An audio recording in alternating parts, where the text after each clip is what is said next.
Hello there, YouTube. It is your boy B3, back with another kicking, you guessed it, graphic novel review. Today's trade paperback is The Immortal Hulk, Volume 5, Breaker of Worlds. Let me give you a quick read-up of the back of the book. The horrific, critically acclaimed saga of the Immortal Hulk continues. General Fortean, who's kind of like the successor to General Ross, has been pursuing his undying foe for some time without success, and now he must make a fateful decision. There can be no more half measures. No weapon is off the table. This is a war without rules, and Fortean's Shadow Base is going to win, even if it means creating a new abomination. But the Immortal Hulk has plans of his own.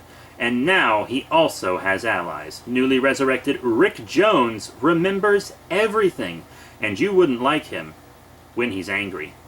The war with Shadowbase comes to a brutal and bloody end as Bruce Banner makes a choice that will affect the entire planet. Then, billions of years in the future, the Ninth Cosmos cowers before the Breaker of Worlds. Collecting Immortal Hulk 21 through 25 by Al Ewing, Joe Bennett, Ryan Bodenheim,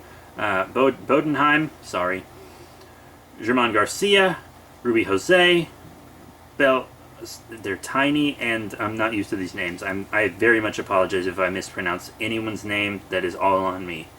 Bellardino Bravo, Mark Deering, Roberto Paggi, Paul Mounts, and Chris O'Halloran. Rated T for T from Marvel Comics. First off, I just want to say I love how committed both Marvel and kind of DC seem to be towards monsters, because the superhero boom is, well, it ain't booming as much anymore. People are getting tired of it. And as I predicted, monsters are next. Monsters are big. Everyone loves monsters. So, we get to see General Fortean, teleport and do all this fighting. We get a lot of backstory on him in this one, and he kind of just takes out Gamma Flight. But yeah, we get a lot of good backstory with him. And it turns out his backstory is actually connected to our reporter friend, which is very interesting. He kills himself some people. He kills Sasquatch, which is pretty wild, And he then becomes the new Abomination. Like, the Abomination is kind of a suit now, and it, bonds with people. It bonded with Rick Jones' corpse, and now it's bonded with the man obsessed with hunting the Hulk.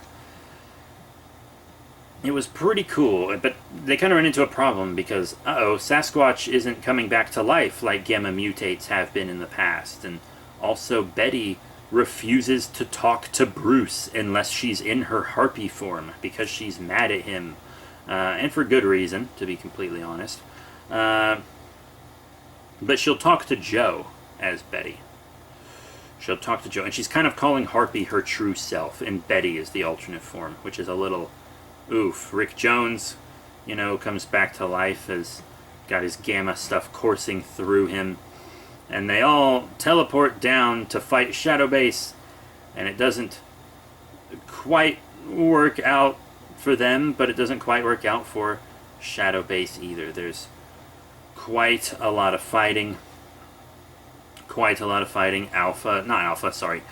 Flight shows up to kick some ass, Our scientist, who's kind of not really been behind what Shadowbase was doing in the first place, she kind of switches sides to the Hulk, which is good. I actually really like her. She's pretty cool.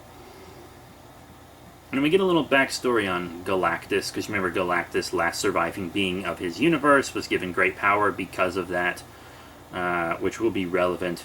Hulk fights yet another new abomination. All these people die, go to hell, see all the crazy gamma stuff. Hulk, the Devil Hulk specifically, takes over Shadowbase, and we see this future where, the Devil Hulk in Bruce's body devours something in the future, the far, far, far future, and it is absolutely horrific. One of the most horrific things I've seen in comics. It's like this horror on a cosmic scale.